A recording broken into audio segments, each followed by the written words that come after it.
They were separated not by a fight, not by betrayal, but by years, long, quiet, merciless years that slowly rearrange lives without asking permission.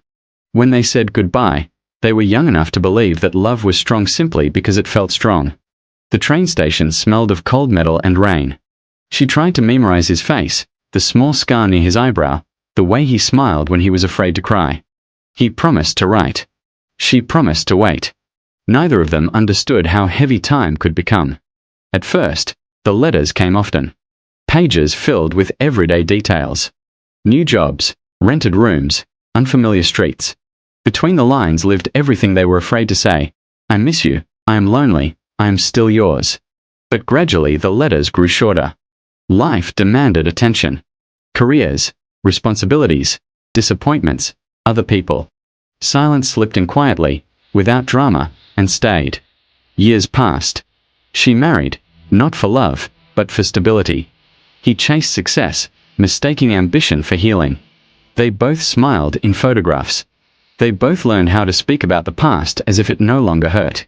Yet sometimes, late at night, when the world softened and defenses fell, they reached for memories they pretended were gone.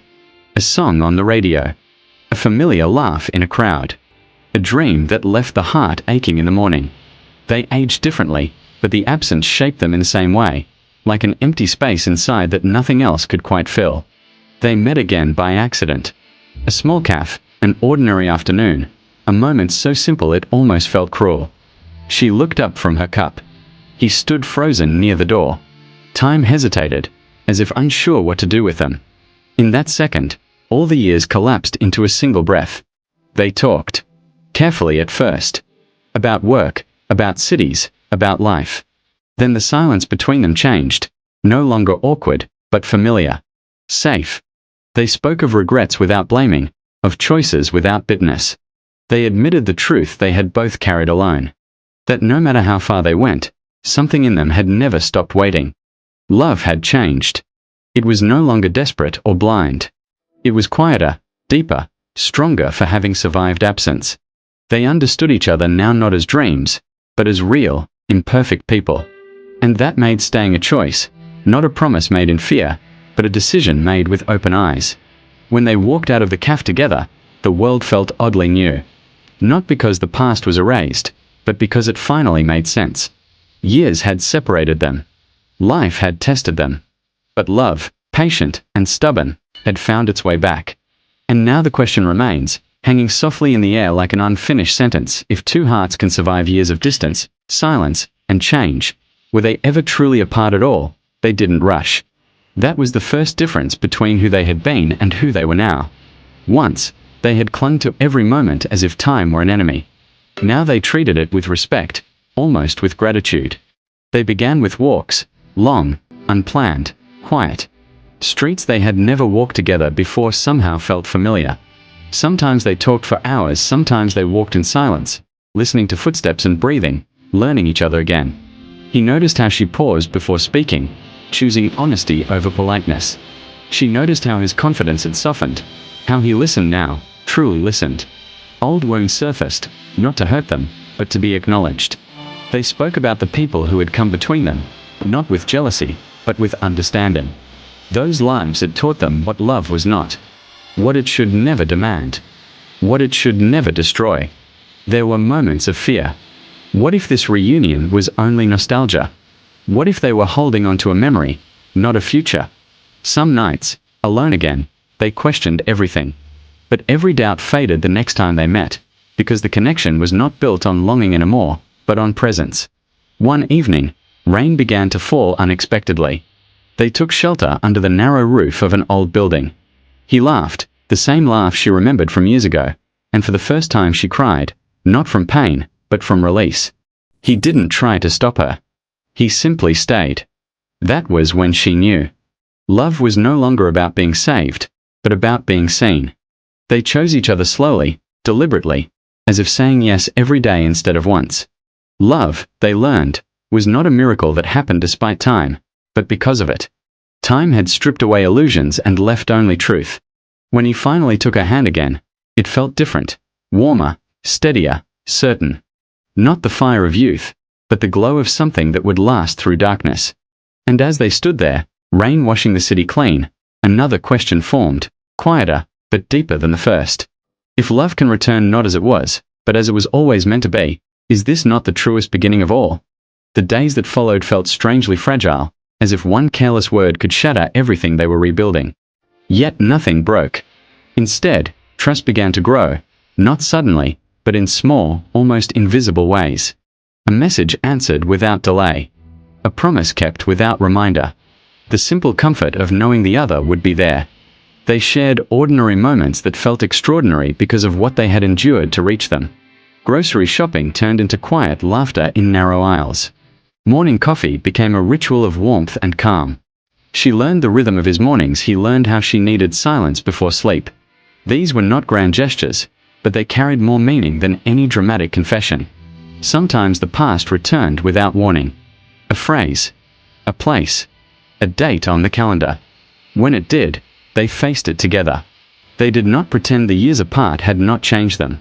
They spoke openly about fear, the fear of losing each other again, the fear that happiness might still be temporary. And in those conversations, something healed that neither of them had been able to heal alone. One night, lying awake beside him, she realized the most unexpected truth. She was no longer afraid of the future.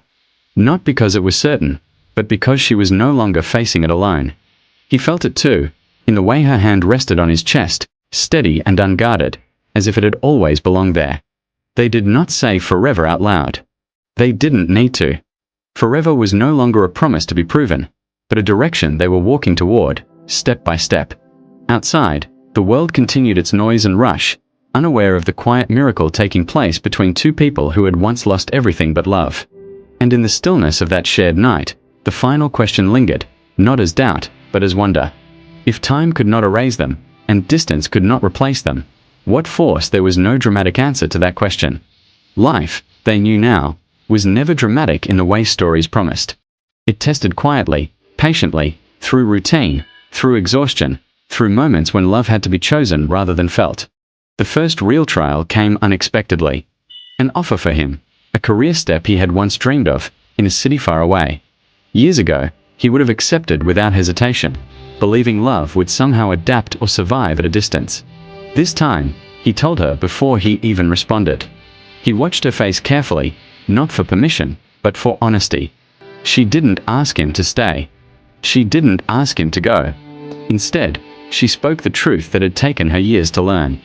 That love should not demand sacrifice without consent, and that together meant deciding together. They spent long evenings talking, weighing dreams against reality, ambition against peace. For the first time in their lives, no one was running. Not from fear, not from desire. In the end, the choice surprised them both. He declined the offer. Not because of fear of distance, but because he finally understood where his life felt whole. And she, in return, adjusted her own path, letting go of routines that no longer mattered. Love did not ask one of them to disappear. It asked them to make room for each other. There were arguments. Quiet ones. Honest ones.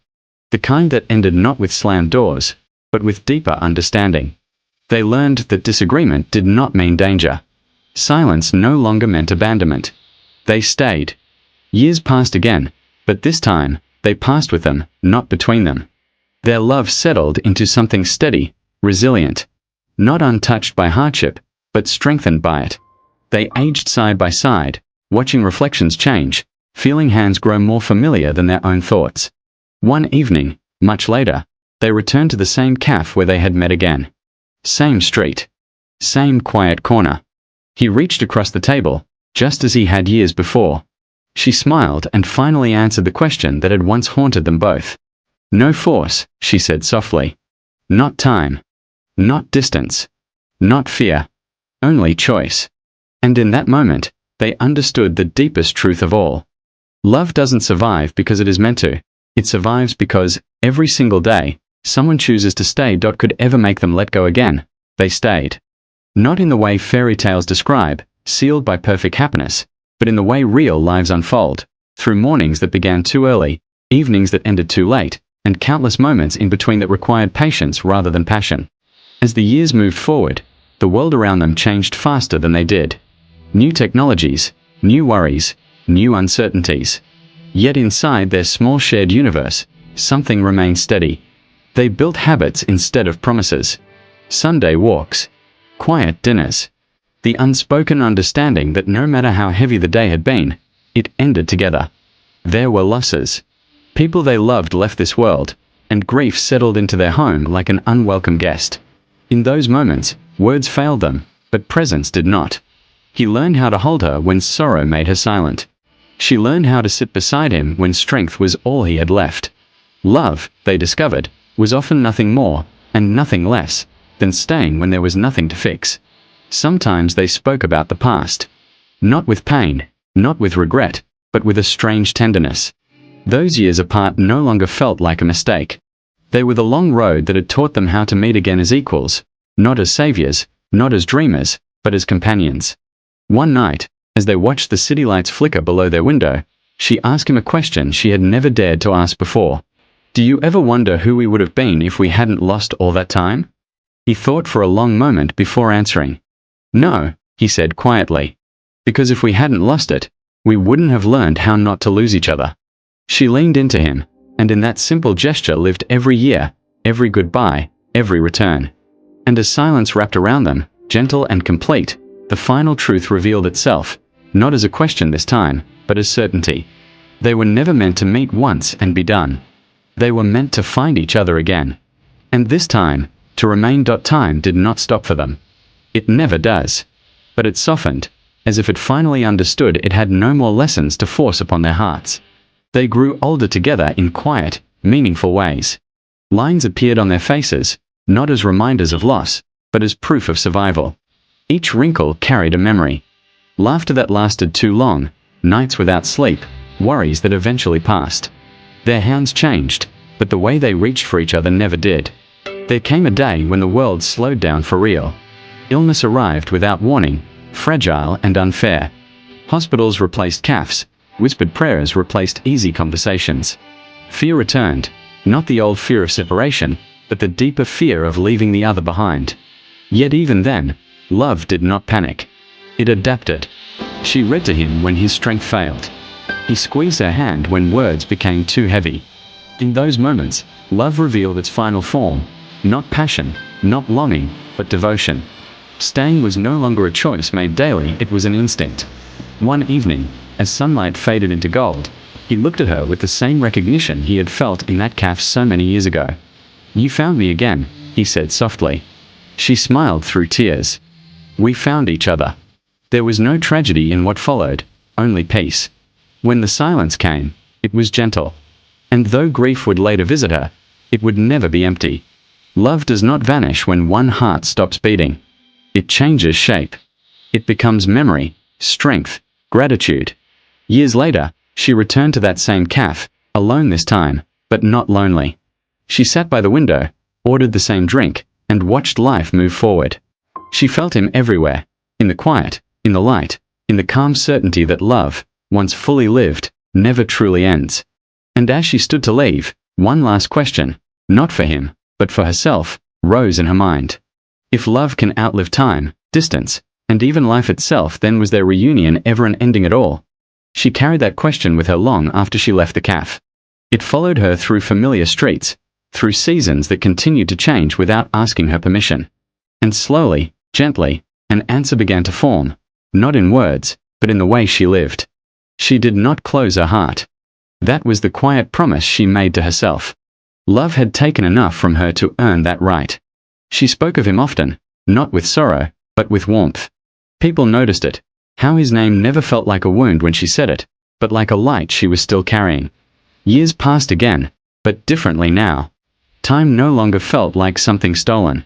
It felt like something given. She volunteered, listened to other stories, offered kindness without explanation. Love, she realized, had taught her how to see people more clearly, their loneliness, their hope, their silent waiting.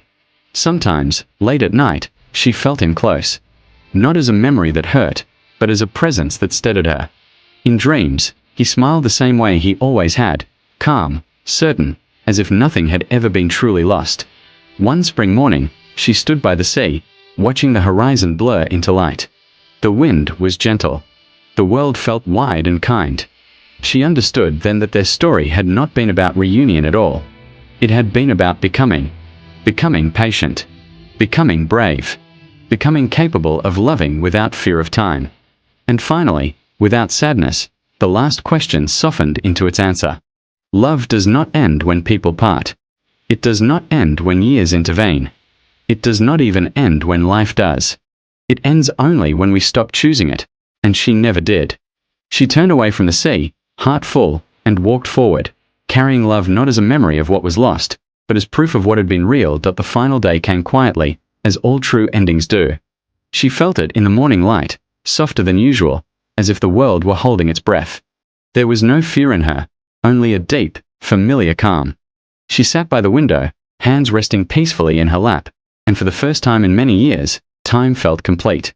Memories did not rush at her. They arrived slowly, kindly. A train station, a cafe, rain on old streets, a hand reaching for hers again after years of absence. Love, in all its forms, young and desperate, mature and steady, silent and eternal. She closed her eyes. And then there was no distance. He was there, not as he had been at the end, but as he had always lived in her heart. Whole, smiling, waiting without impatience. No words were needed. Everything that had once been unfinished was suddenly whole. They did not speak of lost years. They did not ask why. Time no longer mattered. What mattered was this simple, undeniable truth. They had found each other. They had chosen each other. And they had never truly been apart. As they stepped forward together, the last trace of time dissolved, not into darkness, but into light. And somewhere, beyond questions and years, beyond beginnings and endings, their story continued, not as memory, not as longing, but as love itself. That was the end of the story. Stay with me until we meet again.